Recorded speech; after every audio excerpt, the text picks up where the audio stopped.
Dear student, welcome to my YouTube channel. इस video में हम बात करेंगे मेगा स्पोरोजेनेसिस। मेगा स्पोरोजेनेसिस क्या होता है? जैसे कि हम लोग पिछले वीडियो में बात कर चुके हैं कि स्ट्रक्चर ऑफ ओव्यूल या मेगा स्पोरेंजियम। तो मेगा स्पोरेंजियम क्या है? फीमेल रिप्रोडक्टिव पार्ट है जिसके अंदर क्या फॉर्मेशन होता है? मेगा स्पोर का। मेगा स्पोर जिससे बनते हैं क्या? इम्ब्रियो से। इम्ब्रियो से के अंदर क्या बनता है? एग का फॉर्मेशन होता है। तो आज का हमारा टॉपिक है मेगा स्पोरोजेनेसिस। तो मेगा स्पोरोजेनेसिस क्या है? तो the process of formation of the mega spore, मतलब मेगा स्पोर का फॉर्मेशन किससे? मेगा स्पोर मदर सेल से। The formation of the mega spore, formation of mega spore, mega spore from the mega spore mother cell, ठीक है, MMC जिसको बोलते हैं। तो उस प्रोसेस को हम लोग क्या बोलते हैं? Mega sporogenesis. अब मेगा स्पोर मदर सेल्स क्या होती है? तो हम लोग को पता होना चाहिए मेगा स्पोर मदर सेल्स से पहले क्या? Structure of ovules. तो जो मेगा स्पोरोजेनेसिस की प्रोसेस है कहाँ पे होती है? इनसाइड द ओव्यूल्स के अंदर। ओव्यूल्स कहाँ प्रेजेंट होते हैं? फ्लावर का जो फीमेल रिप्रोडक्टिव पार्ट होता है ओवरी, ओवरी के इनसाइड प्रेजेंट है ओव्यूल्स। ओव्यूल्स के इनसाइड प्रेजेंट होता है क्या? एम्ब्रियो से, जिसके अंदर एक का फॉर्मेशन होता है। तो ये स्ट्रक्चर ऑफ किसका? ओव्यूल्स, ठीक है। ओव्यूल्स के अंदर एक बार हम लोग शॉर्ट में देख लेते हैं क्या क्या रीजन होता है। हमको ज़्यादा याद क्या रखना है? माइक्रोपाइल रीजन होता है, एंड एक होता है बेसल पार्ट ओव्यूल्स का जिसको बोलते हैं चैलेजल पोल, ठीक है। उसके बाद दो कवरिंग होती है, outer integument and inner integument, ठीक है। उसके अंदर कौन सी सेल होती है? न्यूसेलस की सेल। अब आपको याद क्या रखना? इनसाइड ओव्यूल्स किसकी सेल से? न्यूसेलस की सेल। न्यूसेलस की सेल क्या होती है? न्यूट्रेटिव लेयर होती है, न्यूट्रिशन बहुत सारी इसमें न्यूट्रिशन रिजर्व फूड मटेरियल होता है जो बाद में क्या बनाते हैं? जो मेगास्पोर मदर सेल्स जैसा बिहेव करके मेगास्पोर का फॉर्मेशन करती है। कौन सी सेल? न्यूसेलस की सेल।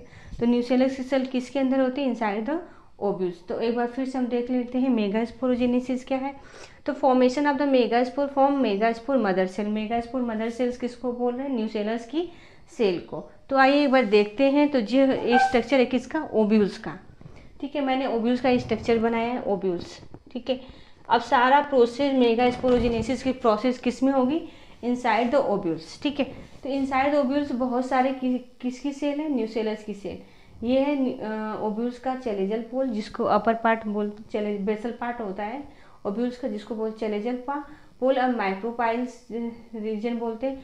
माइक्रोपाइल रीजन वो स्थान होता है जहाँ से एंट्री करता है क्या? पोलन ट्यूब, ठीक। तो माइक्रोपाइल जो रीजन होता है ओव्यूल्स का, माइक्रोपाइल रीजन होता है, वहाँ पे एक लार्ज सेल होती है। लार्ज सेल होती है किसकी? न्यूसेलस की लार्ज सेल होती है जिसमें बहुत सारा डेंस साइटोप्लाज्म होता है। क्या होता है? मैंने एक डार्क बनाया है ना, तो ये न्यूसेलस की सेल है। तो बहुत सारी न्यूसेलस की सेल होती हैं इनसाइड द ओव्यूल्स, ठीक है। इनसाइड द ओव्यूल बहुत सारी न्यूसेलस की सेल होती है, लेकिन एक सेल जो होती है जिसमें लार्ज बड़ी सेल्स होगी और उसमें क्या होगा? साइटोप्लाज्म कैसा होगा? डेंस होगा, सबसे ज़्यादा साइटोप्लाज्म होगा कंपेयर टू अदर सेल्स, ठीक है।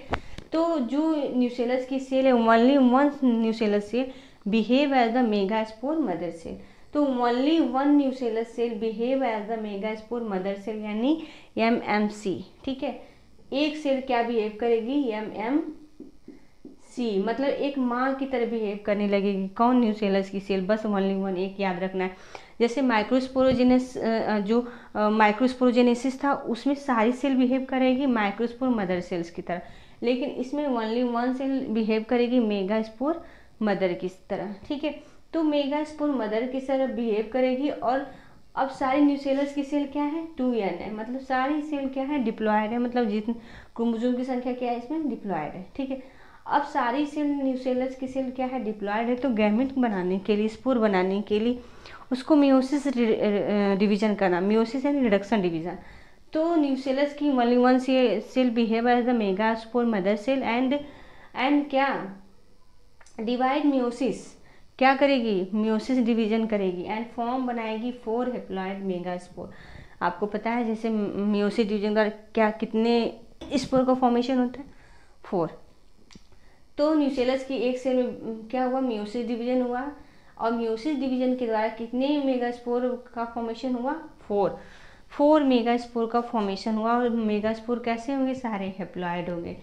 तो megaspore mother cell behave as the megaspore mother cell में म्यूसिस डिवीजन होगा, 4 हैप्लॉइड मेगास्पोर का फॉर्मेशन होगा। तो देखिए 1 2 3 4 मेगास्पोर का फॉर्मेशन हुआ।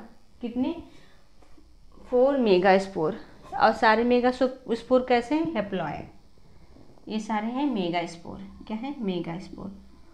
किससे बने हैं, megaspore mother cell, megaspore. All megaspore are haploid, ठीक है। अब इसमें आपको याद रखना क्या है, जितने सारे एंजियोस्पर्मी प्लांट है, मोस्टली एंजियोस्पर्मी प्लांट में जितने 4 में से 3 की मेगास्पोर क्या हो जाते हैं, डीजनरेट हो जाते हैं, मतलब नष्ट हो जाते हैं। तो 4 में से मैंने जो रेड रेड कलर का बनाया है वो क्या हो जाएंगे, डीजनरेट हो जाएंगे, मतलब नष्ट हो जाएंगे। बचेगा जो एक मेगास्पोर बचेगा उसको हम लोग क्या बोलते हैं, 1 लेफ्ट फंक्शनल मेगास्पोर। जो बचेगा, एक जो लेफ्ट हो रहा है, जो बचेगा उसको हम लोग क्या बोल रहे हैं, फंक्शनल मेगास्पोर। क्या बोलेंगे, फंक्शनल मेगास्पोर। अब याद क्या रखना है आपको, फंक्शनल मेगास्पोर यही आगे जाकर क्या बनाएगा, एम्ब्रियो से, यानी फीमेल गैमेटोफाइट। फीमेल गैमेटोफाइट कैसे बनेगी, तो लेफ्ट 1 मेगास्पोर जो बचा है, फंक्शनल मेगास्पोर, सॉरी, जो फंक्शनल मेगास्पोर बचा उसमें माइटोसिस डिवीजन होगा। यहाँ पे कौन सा डिवीजन हुआ, मेगास्पोर बनाने के लिए, तो मियोसिस डिवीजन हुआ। अब फंक्शनल मेगास्पोर में फीमेल गैमेटोफाइट बनाने के लिए कौन सा डिवीजन होगा, माइटोसिस डिवीजन। और कितने माइटोसिस डिवीजन होंगे, 3 माइटोसिस डिवीजन। तो जैसे ही 1 left functional megaspore has 3 mitosis and form 8 nucleate cell called structure called embryo sac या फीमेल गैमेटोफाइट। तो जो फंक्शनल लेफ्ट 1 फंक्शनल मेगास्पोर में 3 time meiosis division, mitosis division होगा, तो 8 सेल स्ट्रक्चर बनेंगे, 8 सेल्स, 7 सेल 8 न्यूक्लियर स्ट्रक्चर बनेगा। देखते हैं, तो फर्स्ट माइटोसिस डिवीजन हुआ, तो जो फंक्शनल मेगास्पोर है, ये फंक्शनल मेगास्पोर है, ठीक है। तो फंक्शनल मेगास्पोर में फर्स्ट माइटोसिस डिवीजन हुआ, तो कितने न्यूक्लियाई बने, 2 न्यूक्लियाई बने, ठीक है, 2 न्यूक्लियाई बने। फिर 2 न्यूक्लियाई से सेकेंड माइटोसिस डिवीजन में 2 से 4 से कितनी न्यूक्लियाई बने, 8 न्यूक्लियाई बने, ठीक है। जो फर्स्ट माइटोसिस डिवीजन का 2 न्यूक्लियाई बनेंगे, ये पोलर रीजन पे आ जाएंगे, मतलब एक दूसरे के अपोजिट रीजन पे आ जाएंगे। उसके बाद 2 से 4, 4 से 8, तो ऐसे एम्ब्रियो सेक का फॉर्मेशन होता है। 7 सेल 8 न्यूक्लियाई। अभी पहले क्या होंगे, न्यूक्लियर डिवीजन के द्वारा 8 न्यूक्लियाई का फॉर्मेशन होगा। 1 2 3 4 5 6 7 8 न्यूक्लियाई का फॉर्मेशन होगा। 8 न्यूक्लियाई सेल में से 6 न्यूक्लियाई जो हैं अपोजिट पोल पे, 1 2 3 1 2 3 3 3 6 हुए। उसके बाद इसके बाद क्या होगा, इसमें सेलुलर डिवीजन होगा, सेल वॉल का फॉर्मेशन होगी। तो 1 2 3 1 2 3, तो 6 न्यूक्लियाई के बाहर सेल वॉल का फॉर्मेशन होगा। और जो लेफ्ट 2 न्यूक्लियाई थे, 8 न्यूक्लियाई का फॉर्मेशन हुआ था 3 माइटोटिक डिवीजन के द्वारा। तो 2 न्यूक्लियाई कहाँ पे अरेंज हो जाएंगे, सेंट्रल सेल में, ठीक है जी। बीच वाले सेल को हम लोग क्या बोलेंगे, सेंट्रल सेल। और 2 जो न्यूक्लियाई बच रहे हैं यहाँ पे, जो 2 न्यूक्लियाई बच, उसको हम लोग बोलते हैं 2 पोलर न्यूक्लियाई, ठीक है। तो जो 6 न्यूक्लियाई थे वो एक चलेजल पोल, 3 चलेजल पोल पे और 3 माइक्रोपाइल रीजन पे अरेंज होंगे। उसके बाद उसके बाहर क्या बन गई, सेल वॉल का फॉर्मेशन हो गया। अब उस सेल को अलग अलग नाम दिया गया है। जो चलेजल पोल की तरफ सेल का फॉर्मेशन हुआ है उसको बोलते हैं हम लोग एंटीपोडल सेल, ठीक है। और सारी एंटीपोडल सेल्स क्या होती हैं, हैप्लॉइड होती हैं। सारी एंटीपोडल सेल्स क्या होती हैं, हैप्लॉइड होती हैं, ठीक है। एंड जो नीचे वाली सेल्स का फॉर्मेशन हुआ है, तो जिसमें से एक एग सेल है, एग सेल जिसको हम लोग बोलते हैं female gametes, female gametes, female gamete. अब इसको क्या बोलेंगे, सिनर्जिड की सेल। सिनर्जिड के साथ सेल के पास एक अपैरेटस होता है जिसको बोलते हैं फिलीफॉर्म अपैरेटस। सिनर्जिड सेल के पास एक अपैरेटस होता है जिसको क्या बोलते हैं, फिलीफॉर्म अपैरेटस। अब इसका काम क्या होता है, फिलीफॉर्म अपैरेटस का, filiform apparatus, filiform apparatus. Filiform apparatus क्या करता है, फिलीफॉर्म ऑपरेटस जब किसी गैमिट आता है, मेल गैमिट, तो एंट्री करता है मैक्रोपाइल रीजन से, तो उसको गाइड करने का काम कि इधर एग है उसको फर्टिलाइज करने का काम कौन उसको पोलन ट्यूब को अंदर लाने का काम कौन करता है? सिनर्जिड की जो फिलीफॉर्म ऑपरेटस स्ट्रक्चर होता है वो करता है। ठीक, फंक्शनल मेगास्पोर से किसका फॉर्मेशन हो गया? एम्ब्रियो सेक का। किसका? एम्ब्रियो सेक या किसका? एम्ब्रियो सेक या female gametophyte. Female gametophyte. Female gametophyte या एम्ब्रियो सेक क्या है? तो फीमेल गैमिटोफाइट या embryo sac is the 7 cell 8 nuclei structure. 7 cell जिसको हम किसको बोल रहे हैं? 3 एंटीपोडल सेल को एंड 2 सिनर्जिड की सेल को और एक सेल को और एक सेंट्रल सेल जिसके अंदर 2 न्यूक्लियाई हैं जिसको बोलते हैं हम लोग पोलर न्यूक्लियाई। तो ये रहा हमारा मेगास्पोरोजेनेसिस। मेगास्पोरोजेनेसिस यानी मेगास्पोर के बनने की प्रोसेस को हम लोग क्या बोलते हैं? मेगास्पोर के बनने के प्रोसेस को हम लोग बोलते हैं मेगास्पोरोजेनेसिस। और मेगास्पोरोजेनेसिस के द्वारा फॉर्मेशन होता है मेगास्पोर का और उसके बाद किसका? एम्ब्रियो सेक का।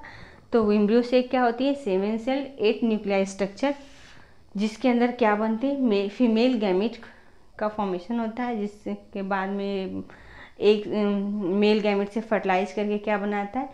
एक सेल बनाता है। उसके बाद तो एक बार से फिर इसमें क्विक रिविजन कर लेते हैं कि क्या क्या होता है। तो इनसाइड ओव्यूल बहुत सारे न्यूसेलस की सेल होती है। एक न्यूसेलस की सेल जो होती है बिहेव करती है megaspore mother cell and megaspore mother cell यानी न्यूसेलस सेल में क्या होता है? मियोसिस डिवीजन होता है जिसके द्वारा बनते हैं 4 मेगास्पोर। ठीक है, 4 मेगास्पोर जिसमें से 3 डीजनरेट हो जाते हैं, 1 लेफ्ट बचता है जिसको हम लोग बोलते हैं फंक्शनल मेगास्पोर।